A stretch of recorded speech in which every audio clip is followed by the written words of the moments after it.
नमस्कार दोस्तों, हर्ष के साथ राज यूट्यूब चैनल में आप सभी का स्वागत है।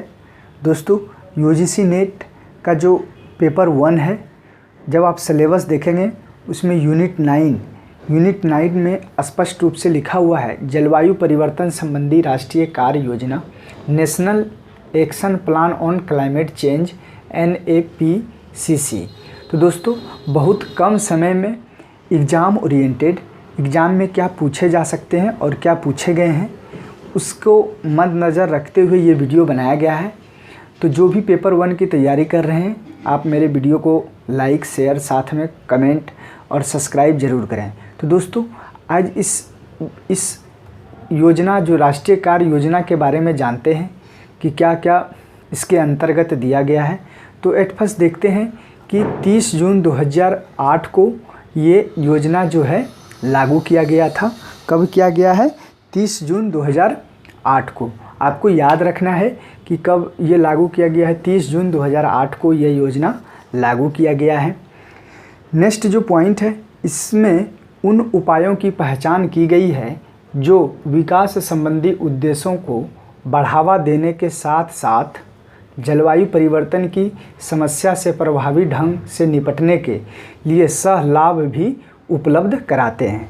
तो इस जलवायु परिवर्तन संबंधी राष्ट्रीय कार्य योजना में ये उपाय किए गए हैं।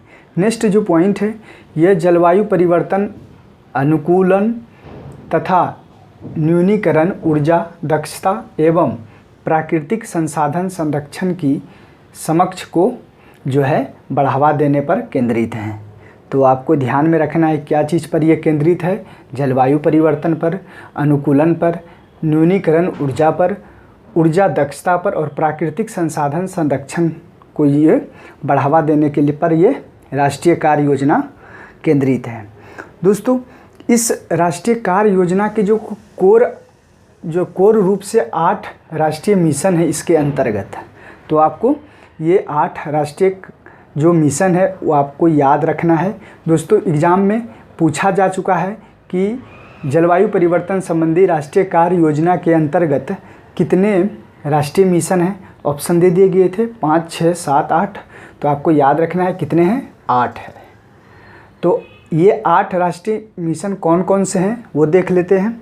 तो एट फर्स्ट सबसे पहला जो है राष्ट्रीय सौर मिशन, जो कि ये नवीनकरणीय ऊर्जा मंत्रालय के अंतर्गत आता है। और आपको इनके बारे में एक बातें याद और रखनी है कि 2022 तक जो है 20,000 मेगावाट क्षमता वाली ग्रिड से जुड़ी सौर बिजली पैदा करना है। किनको? इस राष्ट्रीय सौर मिशन के अंतर्गत। तो आपको इनका मंत्रालय भी याद रखना है कि नवीनकरणीय ऊर्जा मंत्रालय के अंतर्गत ये राष्ट्रीय मिशन आता है। नेक्स्ट जो है राष्ट्रीय जो है संबंधित ऊर्जा बचत मिशन, ये विद्युत मंत्रालय के अंतर्गत आता है। आपको ये याद रखनी है।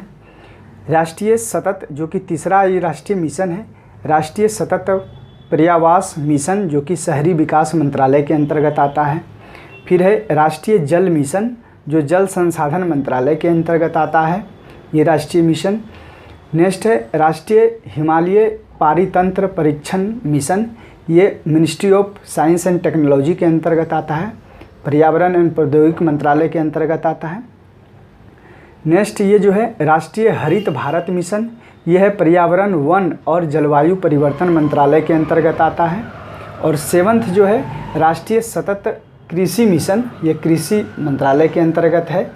तो आपको ये राष्ट्रीय हरित भारत मिशन के बारे में ये जानना है कि जो वन आवरण है, वर्तमान में भारत का वन आवरण अप्रोक्स 23% है, जो कि 33% तक हमें पहुंचाने हैं। तो आपको याद रखने हैं क्योंकि ये एग्ज़ाम में पूछे जाते हैं।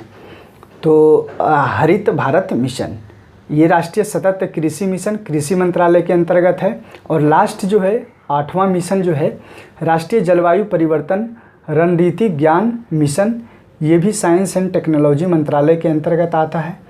तो दोस्तों, आपने देखा कि जलवायु परिवर्तन संबंधी राष्ट्रीय कार्य योजना जो है, इसके अंतर्गत जो कोर 8 राष्ट्रीय मिशन है, ये सभी का आपने नाम जाना। तो दोस्तों, आपसे एग्ज़ाम में बस इतने ही पूछने की संभावना है, अंदर तक नहीं पूछे जाएंगे क्योंकि यूजीसी नेट है। आपको 10 यूनिट है, 10 यूनिट में हर यूनिट से ऑलमोस्ट 4-5 प्रश्न पूछे जाते हैं। तो आपको अंदर तक ध्यान में नहीं रखना है, आपको रिवीजन, और आप देखें कि इसी प्रकार से आप अपने नोट्स भी बनाएं, क्योंकि आपको एग्ज़ाम के टाइम में रिवीजन करने में काफ़ी मदद होगी। तो दोस्तों, आपको मेरा लेक्चर कैसा लग रहा है? आप जो भी यूजीसी नेट की तैयारी कर रहे हैं उनको ये वीडियो शेयर करें, साथ ही बोलें उसको सब्सक्राइब करने, क्योंकि सटीक एग्ज़ाम ओरिएंटेड आपको यहाँ से वीडियो प्राप्त मिल रहा है और आपको जानकारी मिल रही है। और आप प्रीवियस ईयर के क्वेश्चन पेपर भी लगाएं इस वीडियो के पढ़ने के बाद। तो लाइक ज़रूर करें। थैंक यू, धन्यवाद।